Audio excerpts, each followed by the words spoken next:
Now, let's see the types of lung surgeries. The lung surgeries can be categorized based on amount of lung tissue resected during the surgery. So it would have lung wedge resection when you remove a small peripheral portion of the lung. If a major pulmonary segment is removed, then it is called as segmentectomy. A complete removal of a lobe is called as lobectomy, whereas a complete removal of lung is called as pneumonectomy. The later two are considered as major lung dissections. The approaches for these lung surgeries are open thoracotomy, where you do take an incision on the posterolateral aspect of the chest or on the anterolateral aspect of the chest.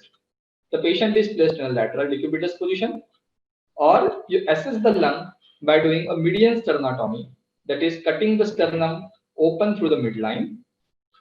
The minimally invasive surgeries involve video-assisted thoracoscopic surgeries or robotic surgeries. Now let's first see the preoperative assessment. What are the goals of our preoperative assessment? Is to know, one is what is the baseline lung function of the patient, and what would be the lung function after dissection of the lung tissues, which we call as predicted postoperative lung function, and to also assess whether the heart-lung interactions would be able to sustain the loads of this lung surgery or not. In addition to the test that we do for the fitness for general anesthesia, we have some specific tests in these side of surgeries. These tests include assessment of respiratory function, assessment of cardiorespiratory interactions, and assessment of specific medical comorbidities. The guidelines for the preoperative assessment have been published in 2013 by American College of Chest Physicians. According to these guidelines, the respiratory function is assessed by assessment of mechanical function, that is by spirometry, assessment of parenchymal function, that is by doing a DLCO or a diffusion capacity of carbon monoxide or ABGs, and by assessment of regional lung function, most commonly by the perfusion scan. Let's first come to the spirometry. The spirometry often has two curves. The first is a flow against volume, and the second one is volume against time. The patient is advised to inhale maximally after a forceful exhalation. And when the patient inhales maximally, what we achieve or what we get is the forced vital capacity, commonly known as FVC.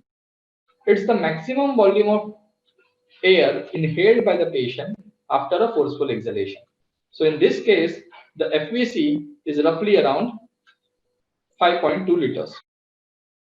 What we also get is the peak expiratory flow rates, and these are important because these are the flow rates which would be affected by the obstructive lung disease. However, as I said, the patient has a forceful exhalation. So many a times what happens is the efforts of the patient are good enough to mask the obstructive nature of the small airways, and therefore the obstructive pattern of the lung disease is not revealed when you look at peak expiratory flow rates. What follows later is a mid expiratory flows, which are effort independent.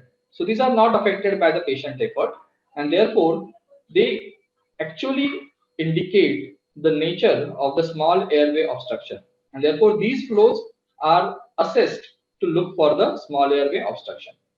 Now, normally, patients' lungs are able to exhale 80% of their tidal volumes inhaled in first second of exhalation. This is called as post vital volume, post expiratory volume, which is FEV1 in the first second. So in this case, if we see, the FVC was 5.2 liters, where the patient was able to exhale a FEV1 of 4.6 liters. Therefore, the ratio of the two is 88%. That means 88% of the volume was exhaled in the first second.